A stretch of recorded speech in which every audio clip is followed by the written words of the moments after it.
माझे नाव सृष्टी. मी मम्मांबद्दल 2 शब्द बोलते. शांती. मम्माचे लौकिक नाव राधे असे होते. त्यांच्या वडिलांचे नाव पोखरदास व आईचे नाव रोचा होते. त्यांचा जन्म सन 1919 मध्ये अमृतसर येथे झाला होता. मम्माचे वडील सोने चांदीचे व्यापारी होते. त्यांचा व्यापार मुंबई, मद्रास व सिलोन येथे होता. त्या व्यापारात त्यांना अचानक मोठे नुकसान झाले. त्यातूनच त्यांचे हृदयविकाराने निधन झाले. सिंध हैदराबादमध्ये आपल्या मामांकडे राहण्यासाठी आली. राधा अभ्यासात अतिशय हुशार होती.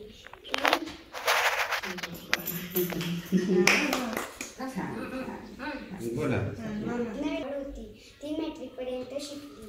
पित्याचे छत्र लहानपणीच गमावल्याने राधा न खचता स्वतःला घडवत होती. इसवी सन 1936 मध्ये पिताश्री ब्रह्मबाबांच्या घरी मुक्तीचं सत्संगाची सुरुवात झाली.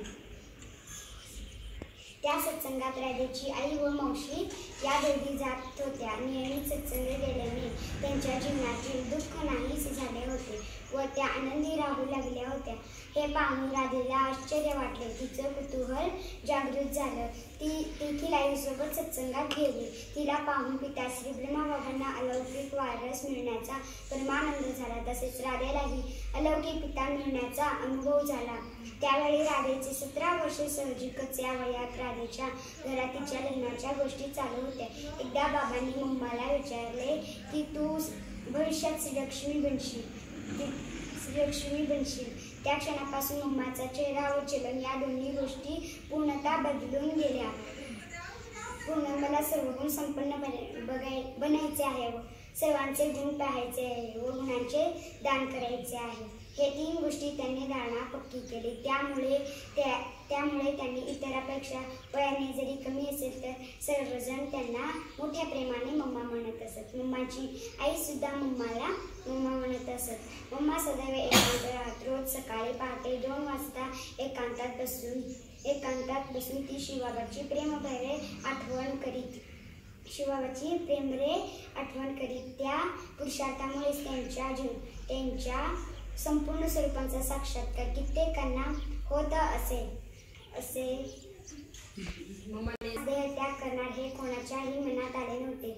मम्मा सगळ्यांना द्राक्षे वाटले व त्या दुपारी 4 वाजता जगदंबा सरस्वतीने या नश्वर देहाचा त्याग केला. ब्रह्मावस्थांगी कोटि कोटि प्रणाम. शांति.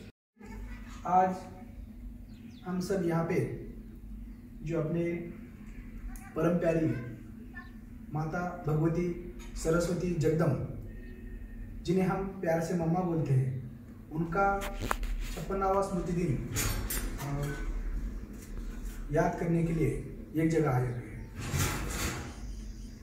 आज अब समाज में या पूरे जग में देख रहे हैं कि कैसे कोरोना महामारी ने थैमान मचा वाला है और जो बायोलॉजिकल महायुद्ध, विश्व युद्ध की कगार पे पूरी दुनिया है. और दूसरा कि जो पूरे समाज में जो आतंकवाद है, भ्रष्टाचार है, स्त्री भ्रूण हत्या है, अन्य अत्याचार, ये भी जो सब है, जो एक समस्या बन के हम सब समाज के सामने एक प्रश्न बन के उठा वाला है. जब ऐसे कलयुग में, जैसे हम बोलते हैं कि पहले इस कलयुग में सत्ययुग लाने की प्रेरणा लेके, संकल्प लेके जो पूरे दुनिया में निकल पड़ा है, वो ब्रह्म कुमारी विश्वविद्यालय के माध्यम से ये ब्रह्म कुमारियाँ दीदी और ब्रह्म कुमार जी ये दिन रात अथक प्रयत्न करते रहते हैं. तो इनका जो मोटो है अपना कि स्व परिवर्तन से विश्व परिवर्तन, खुद में पूरा परिवर्तन करने का, जिसमें आत्मचिंतन, आत्मशोध लेते हुए आत्मबोध लेने का कि हम ही उसी परम पिता के संतान है, हम सर्वशक्तिमान, इस पूरे विश्व के हम अधिकारी हैं, हम इसके मालिक हैं. इतना बड़ा ये अपने को आत्मविश्वास और एनर्जी इससे देते हैं.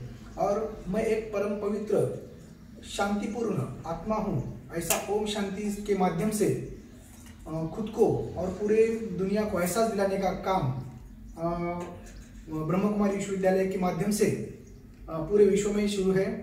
तो आज ऐसे कलयुग में जिसमें काम, क्रोध, लोभ, मोह, मोह, मत्सर ऐसे शिवरूपियों के हर के मन में जो विज्ञान युग में पकड़ा बैठे वाला है, उसके ऊपर अगर आपने स्वार्थ भावना जो बड़ी वाली है तो उसमें पूरे विश्व में विश्व बंधुत्व तो प्रस्थापित करने के लिए आज ब्रह्म कुमारी के जो विचार है, मम्मा के जो विचार है, आज प्रभावी पड़ने वाले हैं। इनकी वजह से जो राजयोग मेडिटेशन के द्वारा हम जब परमपिता परमात्मा का ध्यान करते हैं तो उसमें अपने पूरे शरीर में के शरीररूपू नष्ट होके वहाँ पे अपने आत्मगुण बढ़ते हैं। जो आत्मगुण बोलते हैं उसमें सप्त दैवी गुण बोले उनको, तो उनका जो है वो ज्ञान, पवित्रता, शांति, प्रेम, सुख, आनंद और शक्ति, इन चीजों से जब आदमी परिपूर्ण हो जाता है तो खुद का कल्याण करता है और उसके वजह से समाज का और पूरे विश्व कल्याण के लिए वो तत्पर बन जाता है। तो इसका मतलब कि मम्मा दीदी के जो विचार है तो उनकी वजह से हर एक व्यक्ति को अपना आत्मभान, समाज भान और राष्ट्रभान जागरूक होके वो आत्म कल्याण से विश्व कल्याण के लिए खड़ा हो जाता है।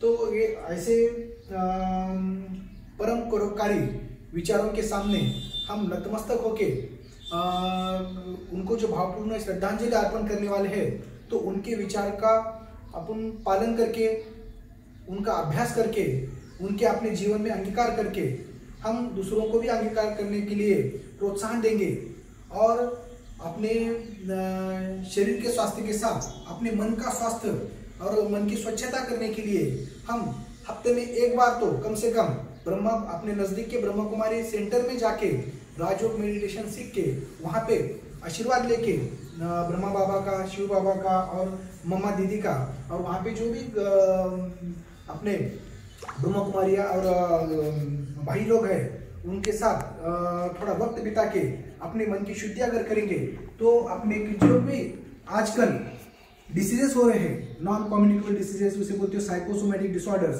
जो मन की शांति मिलके ये सब डिसीजेस दूर हो जाएंगे और सामाजिक समस्या भी दूर हो जाएंगी और आत्म परिवर्तन से विश्व परिवर्तन भी होके एक सत्ययुग का निर्माण होके जो तीसरे कगार पे अपना पूरा विश्व खड़ा है वो भी पूरा खत्म होके संगम युग की निर्मित हो जाएंगी और सब विश्व में भाईचारा प्रस्थापित तो होगा। और ऐसे विचारों को हम मम्मा दीदी के विचारों को नमन करते हैं और श्रद्धांजलि अर्पण करके मेरे 2 शब्द पूरे करता हूँ। बहुत अच्छा, शानदार, सुंदर।